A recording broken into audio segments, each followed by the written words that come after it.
All right, beautiful. So, as we all know, every year there's free agency, there's trades, everything goes on.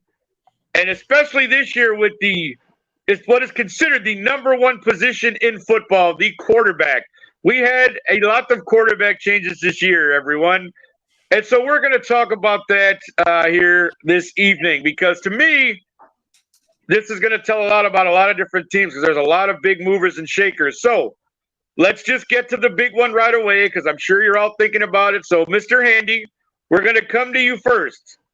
Mr. Discount Double Check, Aaron Rodgers himself has moved eastward and has joined the New York Jets. How do we feel about this? What do you think about this? Does this make New York legitimate now and a playoff contender this year? Anthony, let us have it. Well, I like you all, so I'm not gonna let y'all have it. But I'm definitely gonna let Discount Double Check have it. You all know that I greatly respect the accomplishments, the individual accomplishments that Aaron Rodgers has achieved during his time in the National Football League as a member of the great field fraternity of the red, white, and blue. But there's some personal things about Aaron too that give me pause. So I'm going to have to. I think that it definitely adds something to the arsenal for New York. They got a quarterback that can put the ball downfield. He's been in the league for a while, but his arm has not done the overcooked spaghetti thing yet. Uh, and he hasn't gone on any retreats. I know. I think there was a clause in his contract that said he couldn't go to Burning Man, because they got mushrooms out there. But Oh, man. There we go. you thought, hey, Stephen A. Smith, don't sit there and act like, look, I was gonna try to be quiet, but don't act like I was gonna come out on Mr. Discount Double Check. I mean, he's a good quarterback, but he's a good quarterback that when he falls off, and he gets pouty, and he has that look. It's kind of a combination of I will punch you in the face and the constipated look that Eli Manning does so well. So I'm going to kind of reserve judgment. I think this has the potential to be something great for the Jets, but Yep. I also feel like this is quite potentially the last shot at a big hoorah for Aaron Rodgers. If he doesn't do it here, like the song said, if you can make it there, you can make it anywhere. If he can't make it there, he gonna have to go home and sit in his easy chair. That's all I have to say. But I made that up. That's a Mr. Fingers original. Y'all can go ahead and write that down. That's royalty free. Okay. First So, quote of the year. We like it. I'm not trying to dog him. I honestly am going to have to wait and see. Are we going to get the Aaron Rodgers that tore up the league en route to winning the Super Bowl? Or are we going to get the Aaron Rodgers that won the MVP and got summarily bounced out of the playoffs in the first round? Well, there you go. No, I mean, again, as I always like to point out, 1-4 in NFC Championship games. So we'll see if his luck changes in the AFC. But thank you, Handy, for that. Hey, Move on. hey, Another look, quarterback. Yes. I was just gonna say, man, if you watch Anchorman, if 60% of the time it works all the time for Aaron Rodgers, 25% of the time is just as good. I guess I don't know. There you go. Absolutely, 100%. I agree with that because it works 60% of the time, all the time. But our next quarterback we're going to get to, we're going to go to Delilah, and Delilah's going to talk about. And I'm curious in this one too, though, Delilah, because a lot of people with the division that the Raiders play in and the competition they have, Jimmy G has found his way to Las Vegas. What do you think? What do we know? What does this do for the Raiders? What's your opinion? All I know is this man always lands on his feet. I don't know, but he has That he does.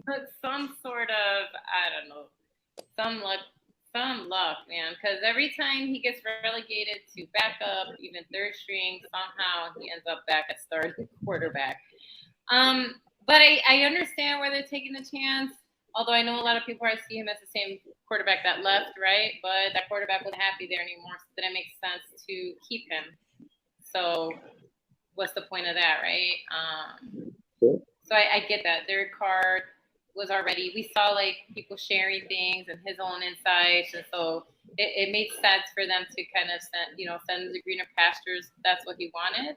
And when Jimmy G is healthy, I know he's not the best. He's not flashy, but he does get the work done. At least that's what we've seen. Before he went down, he was winning games for 49ers, right? Before the injury, and the boy wonder came in after him. Boy wonder. Yeah, so I think people forget that he was actually leading the 49ers to wins, and he was making bank too because no one expected him, and they signed him for all these San Francisco. Sorry, they gave him all these incentives and stuff. If you hit them, he'll get all these different bonuses, and he was hitting them. So I understand that a lot of people don't have the biggest trust in him, but I think he's going to the right system though, because that literally was a similar system to what they had before Derek Carr. So it's not. I think he's gonna win some games. Watch, people are gonna be surprised. He's gonna win some games the week. He also has Devontae, and so he doesn't even have to pass far, right? He just has to get on the ball and he's gone. You know what I mean? So I think we're gonna, you know what I'm saying? I feel we're gonna see more Devontae. Jacobs signed, right? Ray was afraid of him leaving, but he resigned, and so I think he's got a pretty good, solid team. Last year, I know that they were all over the place, but they finally played a season together. And so, I think that he's going to surprise people, and I think that Raiders will get some wins. I don't think they'll go very far because we always see the Raiders are going to start winning. All of a sudden, they peter out. So I'm not saying they're going to win. I'm not saying they're going to win the division, but they are going to make a run for it. You know what I mean? And they're not going to go down easy. That's all. No, for sure. I totally get that. And again, I'm sure as the weeks go on, we'll be talking a lot more about Jimmy G in Las Vegas. Let's go. Thank you, Ben Cornett. I saw Sean Spencer comments. Thank you guys for tuning in. Yes, we said Las Vegas, Ben. He's out by you now, pal. So you got to give us updates on how your boy's doing out there. Is he hitting the strip after games? Let us know, Ben. We want that information. But next we're going to go. Or is he trying to strip? We don't know. It could be both. I know it's a whole lot of single moms that would like to know. Yeah, I'm sure they would. So next, you're killing me already. But Tina. Yeah. Tina. Your team, you are, for those who don't know, Tina is a Denver Broncos fan. And of course, we all know you have Russell Wilson and you have Mr. Coach Extraordinaire now, Sean Payton, in the fold. But you guys did pick up Jarrett Stidham, obviously, as a backup to Russell Wilson. But I pose this question to you, Tina, because last year Russell didn't do so well. And a lot of people will probably say that had a lot to do with Nathaniel Hackett and that sort of thing or whatever. But Russ really did look like he was not either prepared or he just looked off last year. With Jarrett Stidham coming in, who I've actually liked in the small sample size that we've seen of him play, I actually like Jarrett Stidham and think the kid could be okay. What's your opinion going into this season with having Jarrett come in there to the Broncos and that whole Russell Wilson situation? Well, I think Sean Payton is a good coach to have Stidham come in if he does need to replace Russell, because essentially Sean's going to be running a lot of run. It's going to be a lot of run, a lot of dunk offs. It's not going to be everybody thinks Wilson in these high flying throws and things like that. There's going to be a lot of pass action. They showed a lot of that during the preseason. The other thing to remember too is Stidham came from the Raiders. So he did. Yeah, he did. I will need to see more when it took him a couple of games to get going in the preseason. The final preseason game, he actually looked pretty good. I think a lot of people are forgetting with Russ is he was 20 pounds heavier last year when he showed up, because the whole point of him showing up was he was going to do Hackett's system and he was going to be a pocket passer. So that's why he didn't look so hot. So he's lost the weight. He looks a lot better. I think it's going to be a very different system. Right. And we can talk about a few more other things later in the show, because I'm sure I'm going to have a comment on your picks. So I'm sure you are. Well, we'll see about that. No, we shall see about that. But no, and again, you know what? I think it's interesting that you talked about how he came from the Raiders. Jimmy G went there.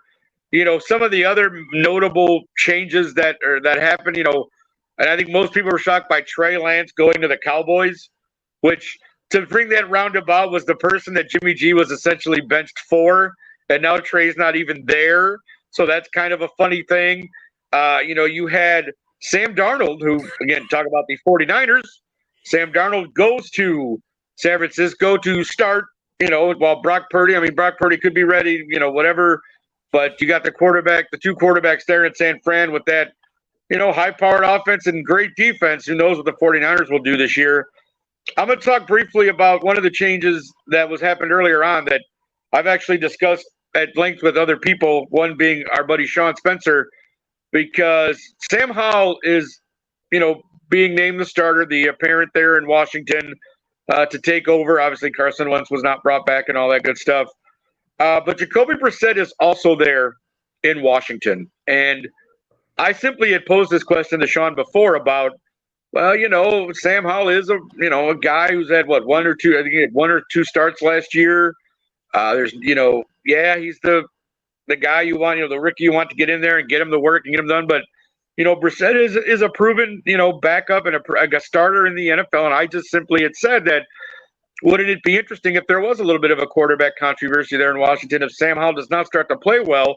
How quick do you pull the plug on a kid who's just getting started to put in a seasoned veteran like Brissett? So I'm really looking forward to kind of seeing what Washington does. Of course, I have circled on my calendar October 5th, another Thursday night occasion where the Bears play the Commanders. So Sean and I will probably be at war again that week. If you guys heard anything of what happened last year, you know it's coming. But yeah, so I'm interested to see what happens. But Nick, and again, you have to remember the race is not given to the swift. No, the battle to the strong. Let's go. Let's go. That's not a bad Sean impression, actually. I hope Sean's watching and he saw that, because that's not bad at all. That's very true. Those words were spoken by Sean many times. Okay, I got that. Oh my God, I love it. Johnny D, thank you for tuning in. It's good to see you too, my friend. Thank you, of course. Thank everyone for watching. Okay, again, that was our opening segment, the coin toss. We throw out a subject. We each give our opinion on that. So that's it for quarterback changes.